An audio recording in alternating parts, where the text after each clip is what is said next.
Hey guys, welcome to Big Joe and Malia's World. Today, back in the kitchen, gonna make some peanut butter bars.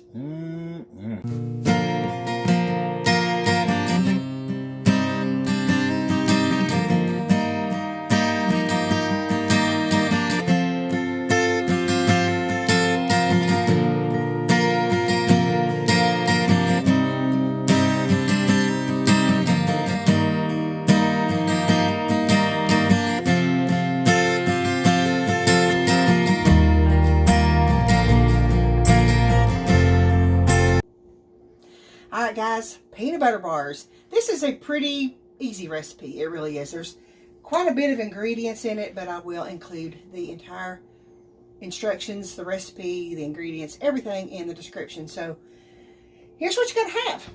You gotta have sugar, all-purpose flour, salt, peanut butter, powdered sugar, baking soda, unsalted butter, eggs, vanilla, and milk. Now you're going to have a few tools too. You need a mixing bowl, you need a saucepan, and you need a baking sheet that has been lined with parchment paper. You're also going to need a couple of whisks, some measuring cups, a spatula, spoons, things like that. So here's the first thing that you do. You're going to take your milk and you're going to crack both your eggs in here. Now, the reason I do this together is because first off, your wet ingredients need to be together, and this just saves on a bunch of dirty dishes, okay? And you're going to go ahead and put your vanilla in here. Take a small whisk, and you're just going to whisk that together right in that measuring cup. Just like that. All right.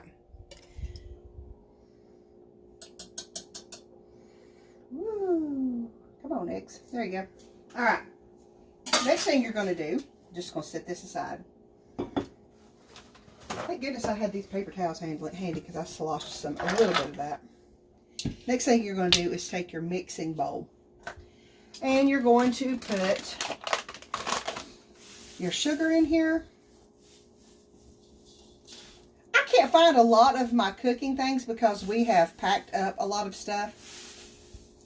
So I'm just improvising on what I've got. Okay. Getting ready for the move has been, Lord y'all, it's been torture, but we are doing it. All right.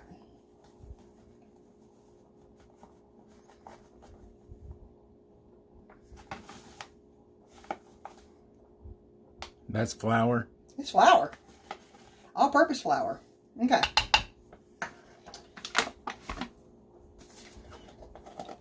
Y'all don't laugh at how I measure my salt.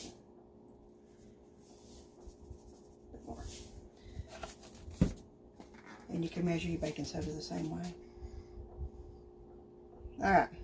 Now, if you're using self-rising flour, just omit the salt and the baking soda. I like to use all-purpose flour when you bake. It just makes it a little fluffier. It's not a big deal, though, if you choose to do all-purpose flour. Alright. Just kind of mix that together just a little bit. Doesn't have to be perfect at all. All right, then you're just going to move over to the stove. Now, what you're going to do here, you are going to take 2 sticks of butter, 2 sticks of unsalted butter, because y'all know that's what I always use when I'm baking is unsalted butter. Salted butter when you cook, unsalted butter when you bake. Gonna flop those in there. Peanut butter.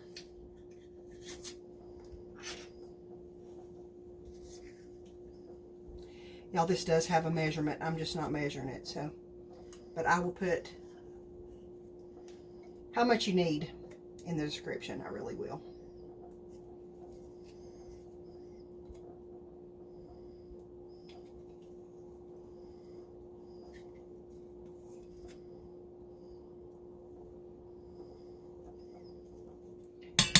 takes about the whole jar. It really does.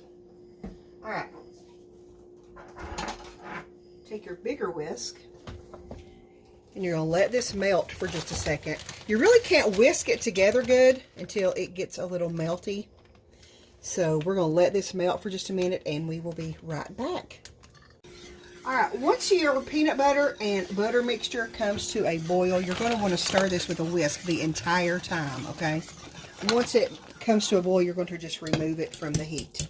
All right, just remove it from the heat. Then you're going to take this flour, sugar, salt, and baking soda mixture, and you're going to add this to the heat, to the peanut butter and butter mixture, okay? The whole thing. Take your spatula and just fold it in there.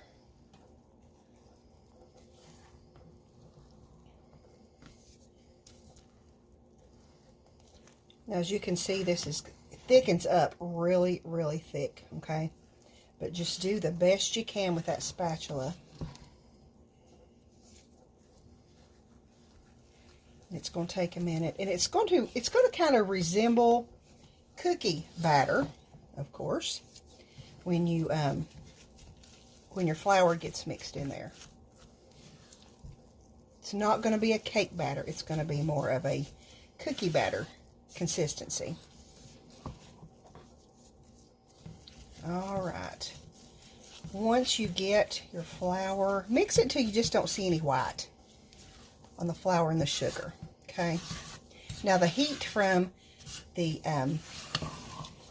the heat from the peanut butter and the butter is going to melt the sugar or dissolve the sugar, so it will be okay. It's not going to be grainy. All right. Next thing you're going to do, you're going to take your milk, eggs, and vanilla and put them in there. Now, the reason you don't want to put those in there first is because the butter and the peanut butter is too hot and it will scramble your eggs. So you do want to make sure you remove it from the heat and to put the flour and sugar mixture in first before you put your eggs and milk, because you don't want peanut butter scrambled eggs. That might not be too good. Would it, honey? I doubt it would. I like peanut flavored things, but I don't think peanut flavored eggs would be too great. Probably be sort of on the gross side. All right. As you can see, this is thinning up a little bit. Thinning up just a little. Now, what you want to do when it starts to thin a little bit, go ahead and go back to your spatula. Your whisk. We were using a spatula. Go back to your whisk and finish stirring it with your whisk. That way it'll break up any of the clumps that you had from the flour. And it'll make sure that you incorporate all those ingredients together. It's still going to be pretty thick.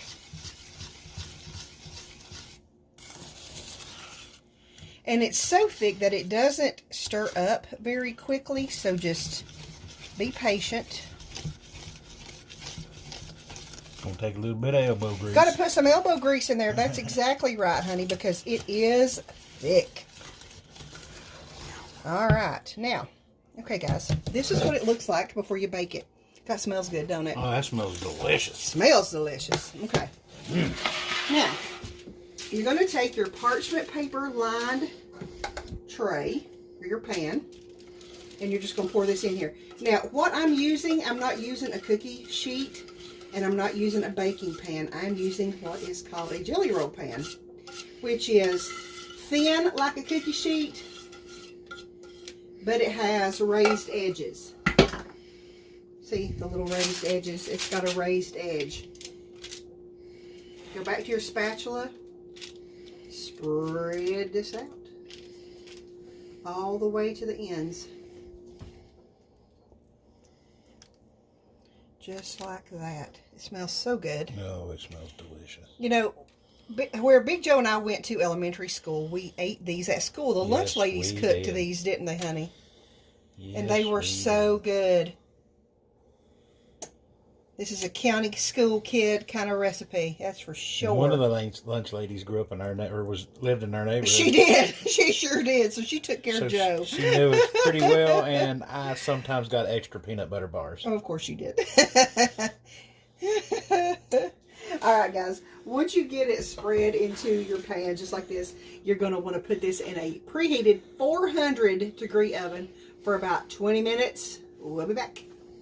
All right, so once your peanut butter bars come out of the oven, check them out. Look how pretty they are. Yum.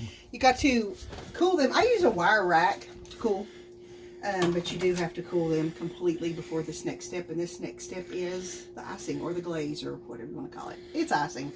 So what I'm going to do, I'm going to use my KitchenAid mixer for this. You need 1 stick of unsalted butter, softened. It's got to be softened, not melted, because it's got to have some body to it. But you do need to soften it up a little bit. You can put it in the microwave for a few seconds. I'll leave my butter out. I never even put butter in the refrigerator because it's always better at room temperature. And guys, it's perfectly safe to leave butter on the counter. It really, really is. It's fine. And you're going to use cocoa powder. I'll include all the ingredients and all the measurements in the blog. I don't measure stuff that often. I probably should, but you know, I cook every day. It's just I'm used to measurements and things like that. So you're going to use cocoa powder, powdered sugar. Put that in your butter. Turn this on low. Well, you got to plug it up first, Malia. So, all right. Start on low so you don't throw powdered sugar everywhere.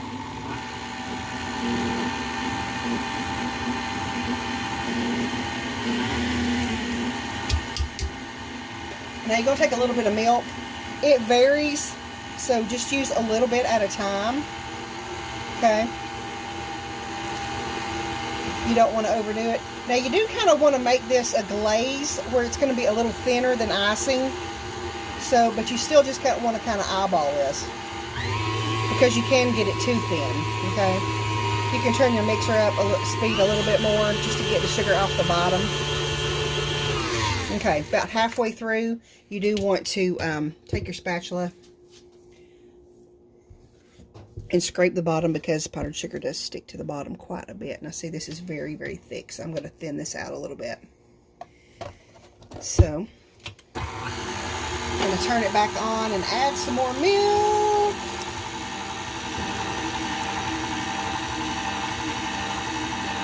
I'm going to speed up just a little bit. And while you've got this on, you do want to add some vanilla flavoring to that as well.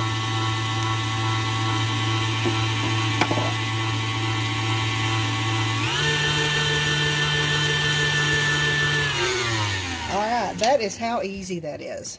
That is how easy. See, it's kind of thin. Thinner than icing, but not super, super thin. Alright. Now, you're just going to take this and you're just going to pour it right on top of the bars.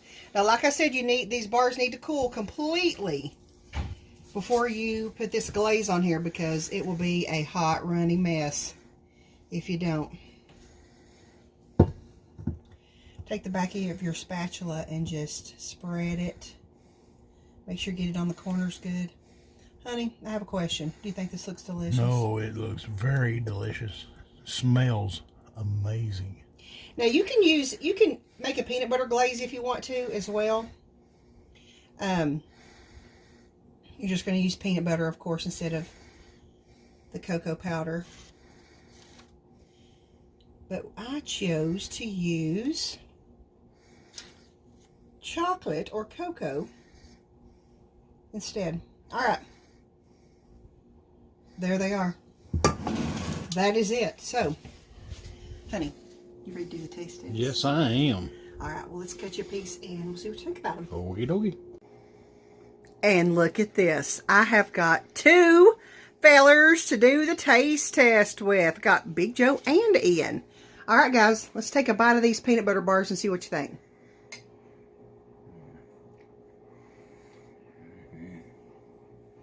Good stuff. Or even tastes like chocolate. Mmm. So what do you think, Joe? What do you think? Mm-mm. That's it for the peanut butter bars. What you think? Delicious. Did it remind you of elementary school? Mm-hmm. It probably did. I haven't tried them yet, but I'm looking forward to it. Guys, if you try this recipe, please let us know in the comments, because we do like to know how you like all our recipes. And as always, we want to thank you for allowing a little bit of Big Joe Malia's world. Into your world. We'll see you soon, guys. Bye.